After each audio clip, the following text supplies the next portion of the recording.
नमस्कार शेतकरी बांधवांनो, तुमच्यासाठी ही एक महत्त्वपूर्ण अपडेट आहे। ठिबक व तुषारसाठी शेतकऱ्यांना प्रशिक्षण दिले जाणार आहे अशी माहिती राज्य सरकारच्या माध्यमातून देण्यात आली आहे।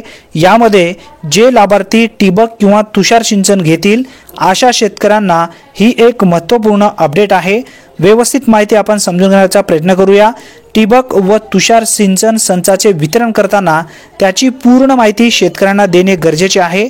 शेतकऱ्यांना ही प्रणाली कशी वापरावी याचे प्रशिक्षण या संचाचे वितरण करणाऱ्या साहित्य विक्रेत्याने द्यावे असे निर्देश कृषी मंत्री माणिकराव कोकाटे यांनी दिले आहे।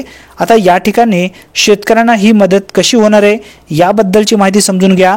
जर प्रशिक्षण मिळालं तर शेतकऱ्यांना कशा पद्धतीने फायदा होणार आहे हे सुद्धा समजून घेणे गरजेचे आहे। कृषी मंत्री माणिकराव कोकाटे म्हणाले की ठिबक आणि तुषार सिंचन संचाचे वितरण कंपनीद्वारे केले जाते। या योजनेमध्ये शेतकऱ्यांना अनुदान आणि सवलती मिळतात। पाणी वाचवण्यासाठी आणि पिकाची गुणवत्ता सुधारण्यासाठी ठिबक सिंचन उपयुक्त आहे। बघा या ठिकाणी या योजनेमध्ये शेतकऱ्यांना अनुदान आणि सवलती मिळतात असा सुद्धा उल्लेख करण्यात आलेला आहे। पाणी वाचवण्यासाठी आणि पिकाची गुणवत्ता सुधारण्यासाठी ठिबक सिंचन उपयुक्त आहे, तर तुषार सिंचन मोठ्या क्षेत्रासाठी योग्य आहे। ठिबक व तुषार सिंचन संच शेतात बसवल्यानंतर त्याचा योग्य प्रकारे वापर होणे गरजेचे आहे।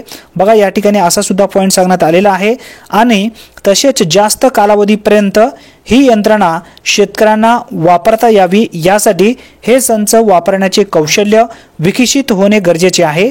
ज्या कंपन्या शेतकऱ्यांना याबाबत योग्य ते प्रशिक्षण देणार असतील त्या कंपन्यांचाच शासन अनुदान देणार आहे असा सुद्धा उल्लेख करण्यात आलेला आहे आणि देण्यासंदर्भात प्राधान्यक्रम निश्चित करेल असंही या ठिकाणी सांगण्यात आलेलं आहे। जे शेतकऱ्यांना प्रशिक्षण देईल अशाच कंपन्यांना या ठिकाणी जो काही मदत आहे तो करेल शासन, अन्यथा करणार नाही। ही एक महत्त्वपूर्ण अपडेट आहे।